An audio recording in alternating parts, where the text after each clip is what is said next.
Hello and welcome back to Hey, Have You Seen That Film? I am your host, Dylan Lloyd, and today we once again have my beautiful wife, Lauren, on here with us.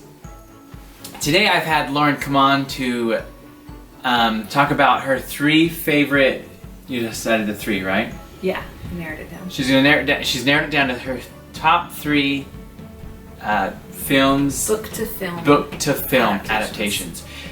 And the reason I've asked her to do this, or we're doing this, is Lauren was once an English teacher, and she's no longer. She's now a stay-at-home mom. But she has a YouTube channel called Learning with Lulu, and she reads books on there. She teaches you little English tidbits like when to use a semicolon. And so I thought I'd have her come on and promote her channel, but also to add to yours. Add to mine. So let's hear it. Your top three book to film adaptations. Okay. So this was a hard question because it's not so much. The ones I picked aren't necessarily my favorite book. My favorite book that was then made a film. Because there are a lot of really good ones like that. These are more like, this is a film that I thought did really well that's based on a book. So like really well with the material they had. Does that make sense? The fact that they stayed accurate to the material, or just with what they were given they made a phenomenal film. Okay. Yeah. Okay. Yeah. So my top one. You're starting with your number one. I don't know. I didn't put them in levels.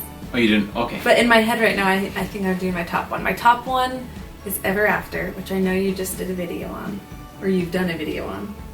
I've done a video. It hasn't released yet. Oh. It's releasing my bad. after this one. So next Friday, be looking for that. Yeah. So Ever After, it's based on the story of Cinderella, but I love this film. She does. It tells the story of Cinderella in a way that kind of veers away from the fairy tale that we're all very familiar with, but it does it in such a way that you believe it could actually happen.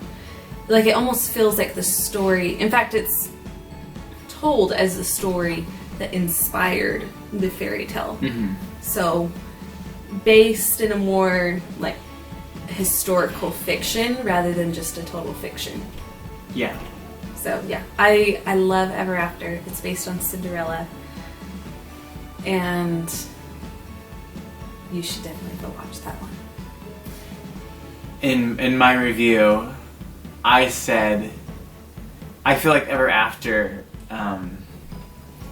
I agree with you in the fact that it is more like a historical fiction and it takes away the magic of Cinderella, but yet is more magical than some of the versions of Cinderella I've seen. Is what I said like on the the video. feelings it gives you. Yes, it is by far like the most magical version of Cinderella, I would say. Yeah, there's because no of their fairy love. godmother. There's no. Sort of. But yeah, it's no. I get what you're saying, but yeah, but like it's completely. It's like all like it's a more realistic story of Cinderella. But it's beautiful. Oh yeah, it is. I would agree. When it comes to Cinderella, that's the best adaptation of it. Yeah, and there are hundreds. Oh, there's thousands of adaptations of Cinderella. Yeah, that might be a lot. That might be a stretch. Are you talking about like films or? I don't know. I don't know if I'd say thousands. I don't know. It's a common story. I don't know if thousands, but there's a lot out there. Yeah. Same with book. I mean, how many?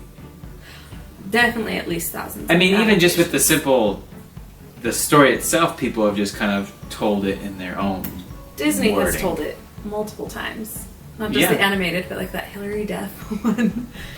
Oh, I don't think it's Disney, but is it not? No. It was Hilary Duff. Yeah. So I thought. A Cinderella story. Yeah. Not what we're talking about here, though. Yeah, not Russell Crowe's Cinderella story. That's Cinderella Man, isn't it? Yeah. Anyways. Again, another Cinderella story. Anyway, And then my second choice.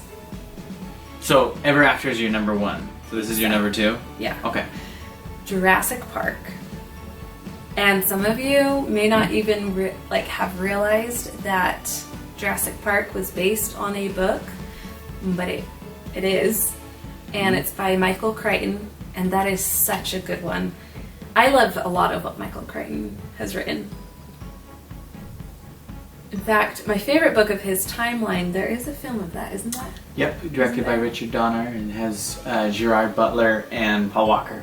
Okay, there you go. Need to check that one out. I don't think I've seen it. But anyway, Jurassic Park.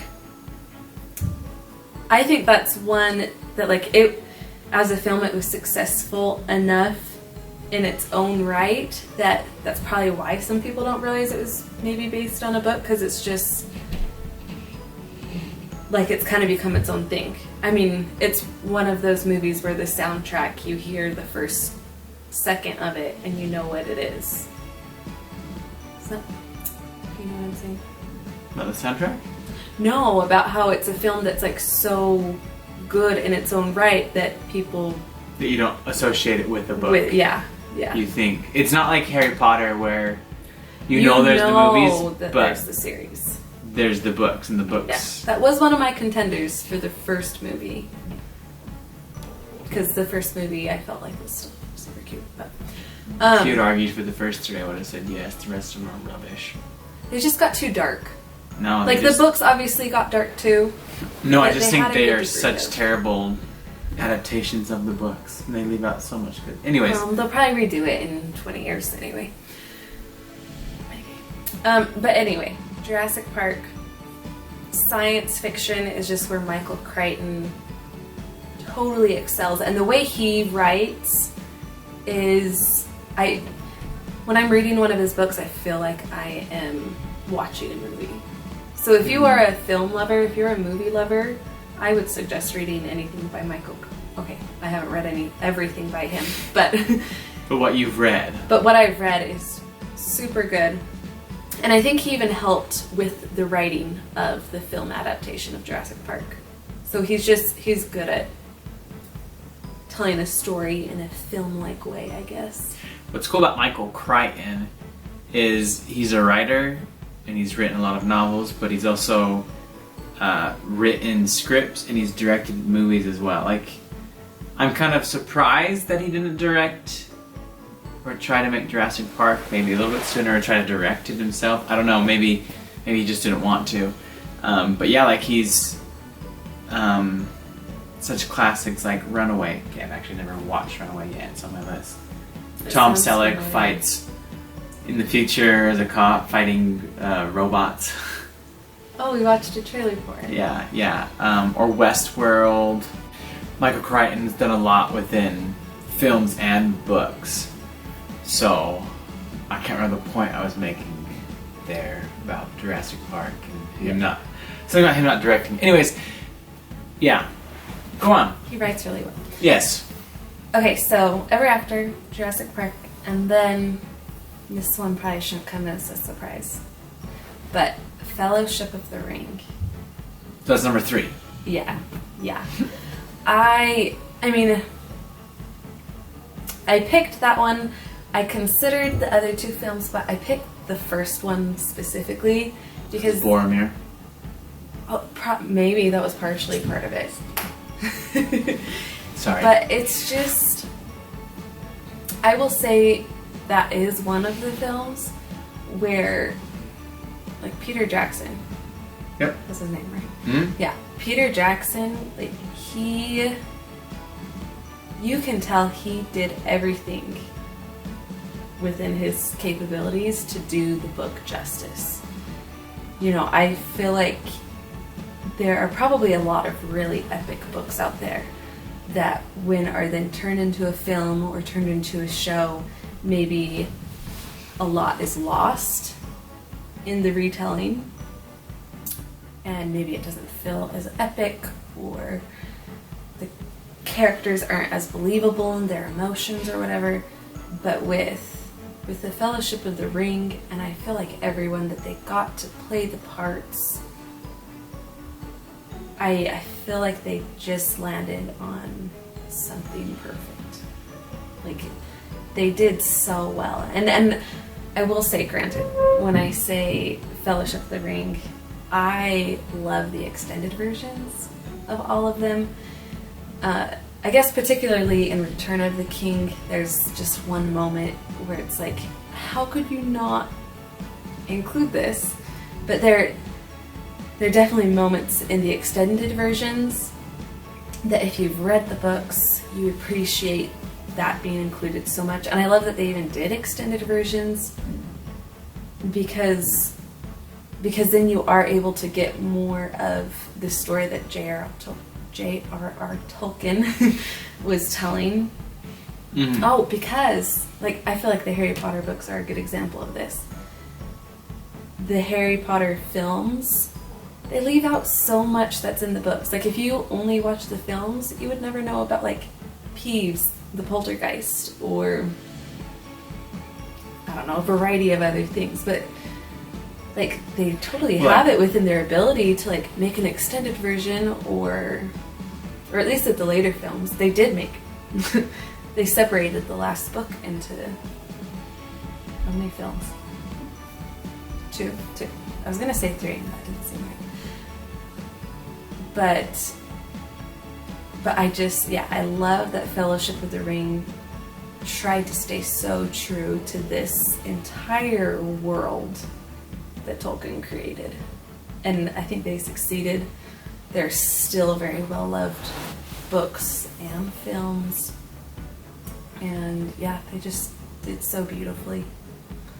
So yeah, those are my top 3 book to film adaptations. Well, I thought they were all spectacular choices. There was some that you had a few others on your list that you showed me. Yeah. So I guess in all, what really made you narrow it down to those 3? Ever After is just my favorite film, so I had to talk about it. Or one of my favorite films. As far as I know, Braveheart is not based on a book. It's based on a true story. Yeah, which I'm sure has been written about at some point. Which I guess Ever After was maybe cheating a little bit, because I don't know that there's an actual book called Ever After with a character named Dan Gavin. But you're still the Cinderella story, yeah. So I'll count that. That's a book adaptation. But yeah, I picked Ever After because it's a film that will never get old for me. And then Jurassic Park, I genuinely just think it's one of the best book to film adaptations. I think as far as finding a book that was going to make a really good movie, they did it. They found it and made an impeccable movie. The Jurassic Park theme song, it makes me emotional when I hear it. and it's all just because Crichton sat down. Yeah, I don't know why. But it's all just because this author sat down and wrote this really cool science fiction, and was it Steven Spielberg? Mm-hmm. And Steven Spielberg decided to make it into a movie. Yep. And then Fellowship, I think, again, they did a fantastic job of, I guess this one is kind of staying true to the story, but making a successful movie out of it as well. Mm-hmm. Yeah. So, yeah. Cool. There you go.